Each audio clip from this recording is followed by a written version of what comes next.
계속해서 우리는 사순절 기간을 지내고 있습니다. 나중에 광고 시간에도 나오겠지만 이 사순절을 우리 지내는 가운데 수요일, 이번 주 돌아오는 수요일과 다음 주 수요일, 고난 주간의 수요일은 특별히 강사 목사님을 초청해서 말씀을 듣는 시간을 기획했습니다. 여러분 다른 날은 모르겠는데 이때는 좀 나오셔서 수요일 기도에 나오셔서 함께 말씀을 듣고 또 기도하고 하는 귀한 시간 되기를 소원하고요. 이제 다음 주 기간을 우리는 뭐라고 부르죠? 고난 주간이라고 부릅니다. 다음 주부터 고난 주간이 시작됩니다. 고난 주간에는 특별한 저희가 행사를 또 하죠. 뭘까요? 네, 특별 새벽 기도가 있습니다. 여러분 1년에 딱 2번 있는 새벽 기도, 특별 새벽 기도 기간인데요. 그 중에 하나가 고난 주간의 특별 새벽 기도의 기간입니다. 여러분들 다른 날은 몰라도 이때만큼은 나오셔서 하나님께서 우리에게 베풀어 주신 그 놀라운 사랑과 우리 주 예수 그리스도께서 베푸신 놀라운 은혜를 우리가 다시 한번 함께해서 감사하고 기도하는 귀한 시간들을 한번 가지셨으면 좋겠습니다. 그렇게 함께 기도하면서 준비하시고 은혜 받고 또 우리가 계속해서 하나님의 복을 받는 귀한 시간들이 되시기를 간절히 소원합니다. 네, 여러분 혹시 미운 오리 새끼라는 혹시 이야기 아십니까? 네, 난 잘 모른다. 손들라고 그러면 안 되겠죠. 네, 여러분 혹시 이 미운 오리 새끼의 저자가 누구인지는 아십니까? 예, 안데르센입니다. 안데르센이라는 사람이 이 미운 오리 새끼를 이렇게 적었는데요. 여러분 안데르센의 유명한 작품들이 뭐 몇 개 있는데 혹시 기억나는 거 있으실까요? 네, 성냥팔이 소녀. 네, 또 누구? 예, 인어공주. 네, 그렇죠? 또 없어요? 벌거숭이 임금님. 예, 기억나시죠? 또 뭐가 있을까요? 에? 아기 상어? 아기 돼지 삼형제. 네, 그건 맞나요? 제가 좀 기억이 안 나는데. 예. 그리고 또 여러분 우리가 잘 알고 있는 인어공주, 그죠? 인어공주, 그다음에 엄지공주, 그다음에 외다리 병정, 이런 이야기들이 다 안데르센이 지은 동화입니다. 저는 오늘 이 시간 미운 오리 새끼에 대한 이야기를 조금 하려고 해요. 혹시 여러분 우리 친구들 중에 미운 오리 새끼 이야기를 우리 어른들에게 해줄 친구 있을까요? 혹시 있을까요? 없어요? 없어요? 서연이? 안 돼? 그럼 서연이 옆에 있는 우리 아빠가 할까? 네. 그래서 준비했습니다. 영상 띄워주십시오. 여러분 미운 아기 오리가 뭐 때문에 이렇게 힘든 생활을 했을까요? 예? 뭐 때문에 이렇게 힘든 생활을 해야만 했죠? 자기가 누구인지 몰라서 그래요. 자기가 누구인지 알았다면, 자기가 오리가 아니라 백조인 걸 알았다면 사실 힘들 이유가 하나도 없었습니다. 그런데 자기가 오리인 줄 알고 살다가 오리와 함께 그 무리에 있다 보니까 이게 안 되는 거예요. 다른 모습 속에서 그들은 못생겼다고 이야기하고 계속해서 배제시키고 그들을 밀어내는 그러한 상황 가운데 상처받던 이 오리, 결국 알고 보니까 뭐예요? 자기가 뭐예요? 백조였던 거죠. 오늘 성경 본문을 보게 되면 한 사람이 나오는데 자기 자신이 누구인지 몰라서 헤매고 누구인지 몰라서 사람이 있었습니다. 그 사람의 이름이 누굴까요? 그 사람의 이름이 누굴까요? 아브라함이에요. 오늘 이 아브라함이 그러면 어떻게 자기 자신을 발견하게 되고 또 그 자신이 누구인지를 찾아가게 되는지 오늘 이 말씀을 통해서 우리가 함께 살펴보기를 소원합니다. 자, 오늘 본문 말씀을 보게 되면 20장 1절 말씀을 보게 되면 이렇게 시작을 합니다. 아브라함이 거기서 네게브 땅으로 옮겨가다가 가데스와 술 사이 그랄에 거류하며라고 되어 있습니다. 지금 아브라함이 원래 거기서 네게부 땅으로 지금 옮겨갔다라고 되어 있어요. 그러면 여기서 거기라고 하는 데는 어딜까요? 지금 원래 아브라함이 지금 살고 있는 데로부터 시작을 해가지고 지금 네게부 땅으로 옮겨갔다라고 이야기합니다. 네게부 지역 중에서도 그랄이라고 하는 지역으로 옮겨갔다라고 이야기하는데, 그럼 원래 살던 지역은 어디예요?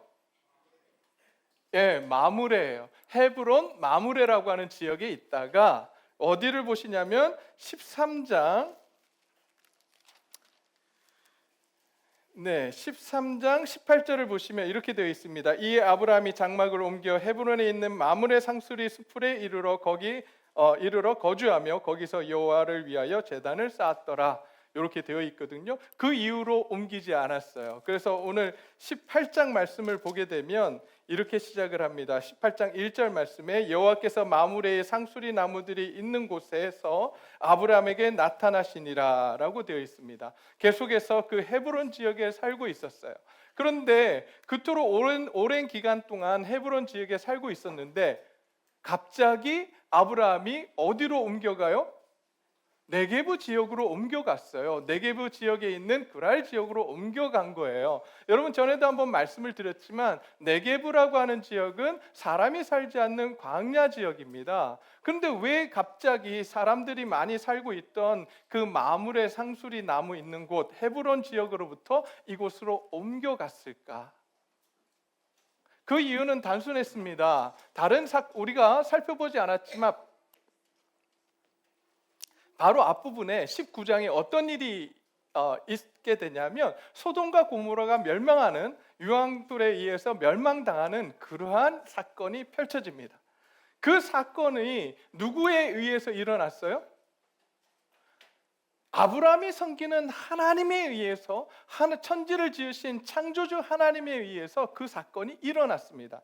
사람들은 이제 수군거리기 시작합니다. 아브라함의 하나님이 그 성을 멸망시켰대. 아브라함의 하나님이 저 성을 완전히 싹 쓸어버렸대. 그런 이야기들이 들리기 시작합니다. 그런 이야기들이 들릴 때 여러분 같으면 어떻게 하시겠습니까? 아브라함을 곁에 두겠습니까? 아브라함을 밀어내겠습니까? 밀어내는 거예요.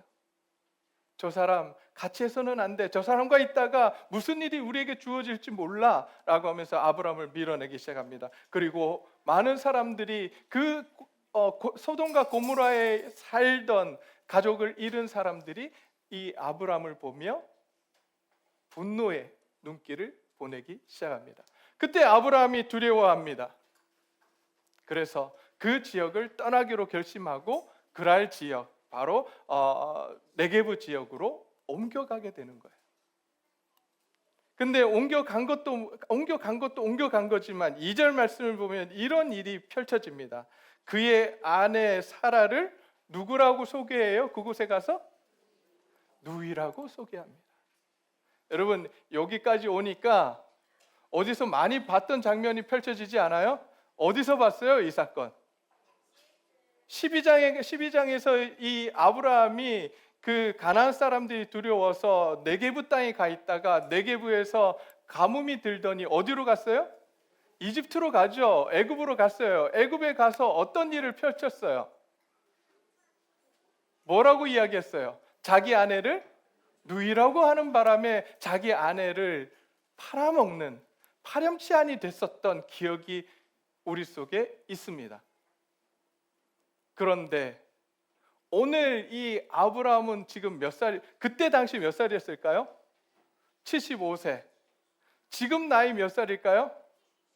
99세. 대략 25년이 흘렀는데 여전히 이 아브라함은 자기 아내를 뭐라고 지금 소개하죠? 누이라고 소개합니다. 왜 그런가 봤더니 여러분 11절 말씀, 우리가 읽지 않았지만 11절 말씀에 아브라함이 이렇게 이야기합니다. 아브라함이 이르되 이곳에는 하나님을 두려워함이 없으니 내 아내로 말미암아 사람들이 나를 죽일까 생각했다라고 말하고 있습니다. 자, 이게 성경이니까 순화시켜서 이야기한 거예요. 누구 살자고 지금 아내 팔아온 거예요? 나 살자고 지금 판 거예요.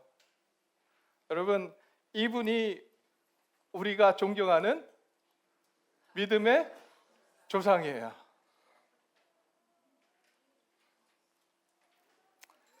그러면 여기 있는 우리 그 남편 집사님들 한번 봐주세요. 네, 여기 있는 남편 집사님들 옆에 한번 봐주세요. 네, 적어도 아내를 팔아먹지는 않았어요. 그죠? 그러면 아브라함을 믿음의 조상으로 만드셨던 하나님께서 여기 있는 남편 집사님들을 믿음의 조상으로 만드실 수 있어요, 없어요? 있어요, 없어요? 있어요. 여러분, 그것을 위해 기도하십시오. 내 남편을 위해. 여러분, 아내들의 눈에 남편이 보잘것 없어 보이는지 모르겠습니다. 그러나 하나님은 남편들을 통해서 놀라운 역사를 이루어 가실 거예요. 여기 계시는 남자 집사님들을 통해서 우리 놀라운 하나님의 역사를 이루어 가실 줄 믿습니다. 네, 남자 집사님들이 오랜만에 아멘을 크게 해주셨어요. 감사합니다. 여러분, 그런 꿈을 꾸셔야 돼요. 우리는 적어도 아브라함보다 나은 사람들이에요. 그런데 왜 자꾸 우리는 아브라함보다 못하다고 생각합니까? 하나님께서 아브라함을 믿음의 조상으로 만드셨다면 오늘날 저와 여러분들을 믿음의 조상으로 만드실 수 있는 분이십니다. 그럼 그렇게 아브라함이 사람이 무서워서 사람들이 무섭고 자기 자신이 죽을까 봐 아내로 말하지 못하고, 홍길동도 아닌데, 네, 썰렁하군요. 네. 아버지를 아버지로 부르지 못하고, 네, 그 이야기가 있잖아요. 아내를 아내로 부르지 못하고 누이라고 속이면서 그 땅에 들어갑니다. 그 결과는 뻔해요. 그 결과 어떻게 되죠? 그랄 왕 아비멜렉이 그의 아내 사라를 데리고 가게 됩니다. 참 어처구니가 없습니다. 어떻게 이런 일이 생길 수 있었을까? 여러분 한번 생각해 보세요. 12장부터 18장까지 하나님이 아브라함과 어떻게 함께 하셨는지 여러분 기억나십니까? 12장에서 어떤 하나님으로 아브라함에게 나타나셨어요? 이집트 왕을 야단치시는 하나님. 이집트 왕도 하나님께서 야단치실 수 있는 분이라고 말씀해 주십니다. 그래서 아브라함을 보호하시고 그 땅에서부터 많은 물질들을 얻고 이제 가나안 땅으로 돌아오는 놀라운 하나님의 은혜를 경험하지 않았습니까? 그 다음에 또 어떤 사건이 있었습니까, 여러분? 바벨론 네 왕들이 쳐들어와서 자기 조카 롯과 함께 소돔 사람들을 이제 데리고 갈 때에 그 네 왕과 전쟁에서 어떤 역사가 일어났어요? 승리했어요. 상상도 할 수 없었던 일이 그곳에서 일어났어요. 수만 명의 군사를 이제 318명의 군사로 이기는 대승을 하게 되는 놀라운 역사를 경험했습니다. 여러분 또 어떤 일이 있었습니까? 하나님께서 이제 아브라함에게 찾아오셔서 자신의 생명을 걸고 내가 너와 함께하겠다, 그러니 두려워하지 말라라고 언약을 하신 놀라운 사건도 아브라함이 경험을 했습니다. 뿐만 아닙니다. 자신의 잘못된 선택을 했음에도 불구하고 하나님은 그 잘못된 선택을 the best way, 가장 최선의 길로 만들어 가셨던 것을 아브라함은 경험했습니다. 하갈과 이스마엘을 통해서 아브라함은 그런 놀라운 하나님의 능력을 경험했어요. 뿐만 아닙니다. 이제 99세 된 아브라함을 찾아오셔서 하나님께서 이제 소돔과 고모라의 운명을 놓고 논의를 하셨어요. 아브라함에게 이야기해 주면서 그 소돔과 고모라 성에 대한 이야기를 해주면서 아브라함과 대화하시고 아브라함과 의논하시는 그러한 놀라운 역사를 경험했음에도 불구하고 오늘 아브라함은 하나님만 바라보지 못하고 하나님만 두려워하지 못하고 여전히 사람이 두려워서 자신의 아내를 아내라고 하지 못하고 누이라고 하는 그러한 모습을 보이고 있는 거예요.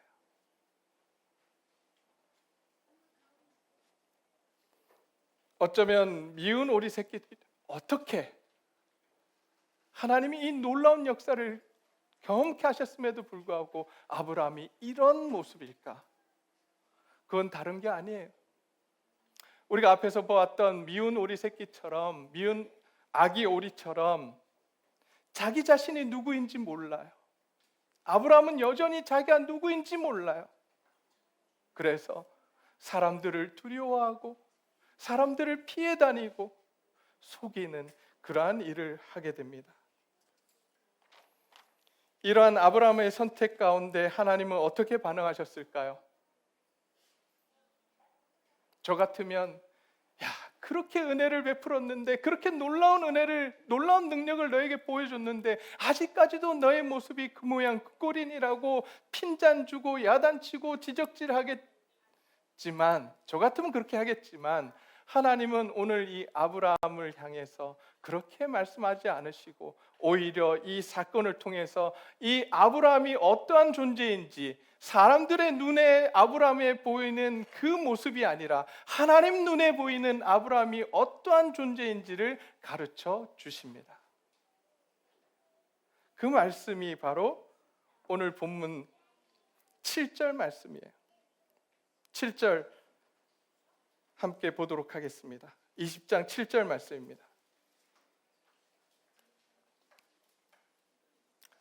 죄송한데 히터 좀 꺼주실래요?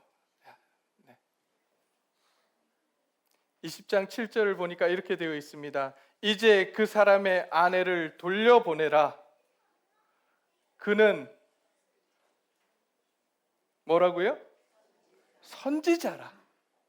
그가 너를 위하여 기도하리니 내가 살려니와 내가 돌려보내지 아니하면 너와 내게 속한 자가 다 반드시 죽을 줄 알지니라 라고 말씀합니다.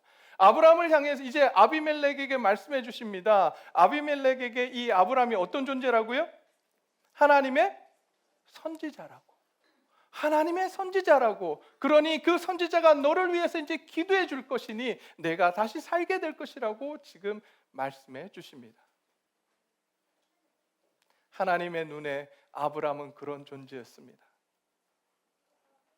하나님의 눈에 아브라함은 그냥 쭈글쭈글한 소시민적인 사람이 아니라 하나님의 눈에 아브라함은 하나님의 선지자였습니다. 하나님의 자녀였습니다. 하나님의 백성이었습니다. 하나님께서 사랑하시는 사람이었습니다. 오늘 저와 여러분들에게도 동일하게 말씀해 주십니다.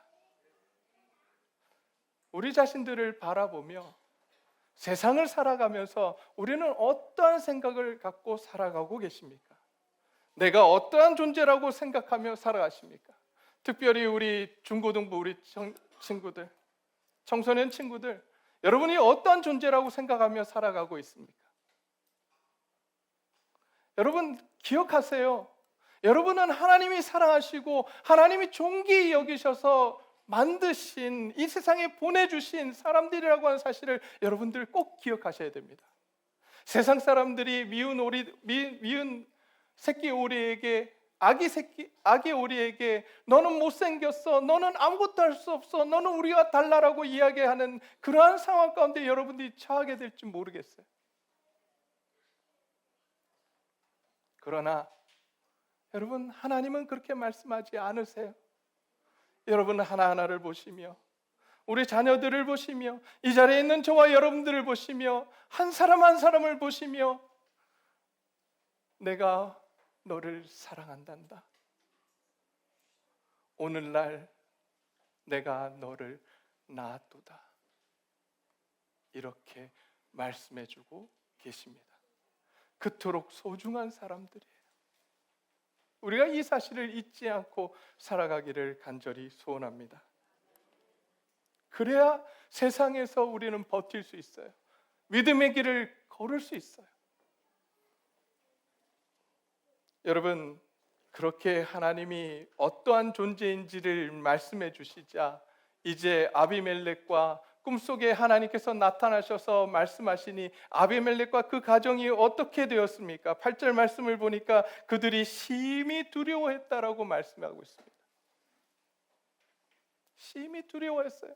그래서 아브라함을 불러드립니다. 왜 이렇게 나에게 거짓말을 했냐, 우리에게 거짓말을 했냐, 너 때문에 그걸 죽게 되었다. 이제 우리를 위해서 기도해 달라고 부탁을 합니다. 그러면서 그냥 돌려보내는 것이 아니라 14절 말씀을 보니까 아비멜렉이 양과 소와 종들을 이끌어 아브라함에게 주고 그의 아내 사라도 그에게 돌려보내고 아브라함에게 이르되 내 땅이 내 앞에 있으니 내가 보기 좋은 대로 거주하라라고 땅까지 주는 놀라운 역사가 그곳에서 일어나게 됩니다. 그리고 이제 정말 아브라함이 아비멜렉을 위해서 기도합니다. 여러분, 어떤 역사가 일어났을까요? 아비멜렉을 위해서 기도했더니 어떤 역사가 그곳에서 일어났을까요? 오늘 17절 말씀을 함께 보겠습니다. 17절입니다. 다 함께 읽겠습니다. 시작. 아브라함이 하나님께 기도하매 하나님이 아비멜렉과 그의 아내와 여종을 치료하사 출산하게 하셨으니. 아브라함이 하나님께 기도하매 하나님이 들어 응답하셨다라고 오늘 본문 속에서 말씀해 주고 있습니다. 저와 여러분이 어떤 사람들입니까? 저와 여러분은 오늘 하나님이 아브라함에게 말씀하신 것처럼 저와 여러분 역시 하나님의 선지자들입니다. 우리가 하나님께 기도할 때 어떤 역사가 일어난다고요? 하나님이 들으시고 하나님이 응답하시는 줄 믿으시기를 바랍니다. 우리는 그런 존재들이에요. 그런데 왜 자꾸 세상에 눌려서 세상 사람들이 이야기하는 대로 우리 자신을 바라보며 나는 오리야, 나는 못생겼어, 나는 아무것도 못해라고 그렇게 실패감에 젖어서 패배감에 젖어서 살아가냔 말이에요. 우리는 더 이상 미운 아기 오리가 아닙니다. 하나님의 자녀들이에요. 하나님의 선지자예요. 하나님의 아들, 딸이에요. 우리가 하나님께서 요구하십니다. 이제 너를 통해서 이 땅 가운데 많은 백성들, 아니 모든 이 세상의 모든 백성들에게 나의 복을 흘려내리기를 원한다. 그것을 위해서 뭐 하라고요? 그것을 위해서 뭐 하라고요? 기도하라고. 아브라함에게 말씀하셨어요. 기도해라. 기도했더니 어떤 역사가 일어났다고요? 하나님이 들으시고 아비멜렉 집을 고치셨어요.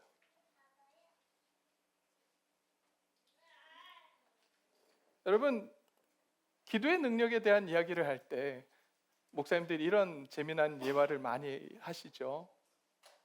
어떤 상가 교회가 있었습니다. 상가 교회가 있었는데 금요 기도회 때마다 그 바로 위층이 제 자세히 기억이 지금 안 나는데 2층에 뭐 디스코텍이었나 뭐 그랬던 것 같아요. 그래서 기도회 때마다 위에서 쿵쾅거려서 너무 기도회 하기가 힘들어서 예배드리기가 힘들어서 그들이 하나님 앞에서 기도하기 시작했습니다. 하나님, 저 위에 저 위에 있는 그 디스코텍이 하나님 망하게 해주십시오. 옮겨가게 해주십시오. 근데 진짜 망했어요. 그래서 그 사람들이 이 밑에 있는 성도들이 교인들이 기도했다는 걸 알고 찾아가서 당신들 때문에 망했다고 피해 보상하라고 찾아왔습니다. 당신들 때문에 망했다고. 그랬더니 그 목사님과 성도들이 뭐라 그랬을 것 같습니까? 뭐라 그랬을까요? 에이, 무슨 말을 그렇게 하세요? 우리가 기도한다고 그런 일이 일어났겠냐고요? 우리가 기도한다고 그런 일 안 일어나요? 안 일어나요. 여러분, 우리가 그렇게 살아가고 있지 않습니까? 하나님은 우리에게 지금 아브라함에게 말씀하신 것처럼 너희는 선지자다, 너희가 기도할 때 내가 응답하겠다라고 말씀하고 계시는데, 우리는 하나님 앞에 나아가서 그렇게 울부짖으며 간절히 기도하며 하나님 응답하실 줄 믿고 기도하고 있습니까? 아니면 그 개척교회 사람들처럼 내가 기도한다고 뭘 낫겠어, 이렇게 생각하며 기도하십니까?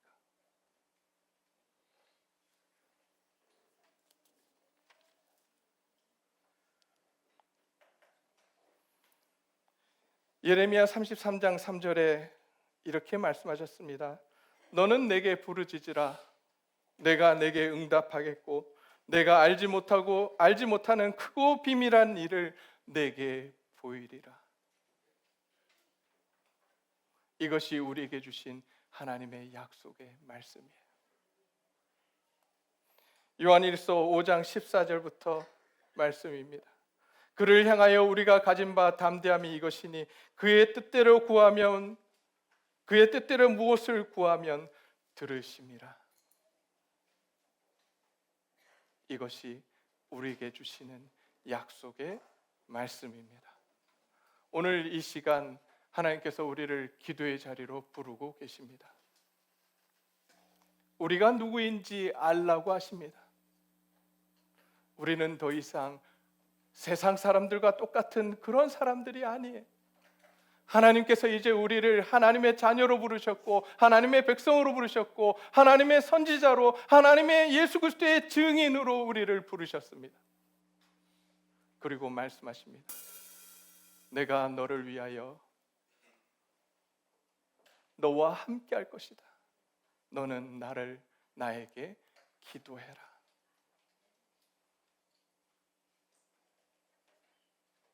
기도의 자리로 우리를 부르시고 계십니다. 이제 우리가 기도하기를 소원합니다. 나만을 위해서 기도하는 것이 아니라 하나님의 꿈, 나를 통해서 내 자녀들, 내 가족들, 내 이웃들,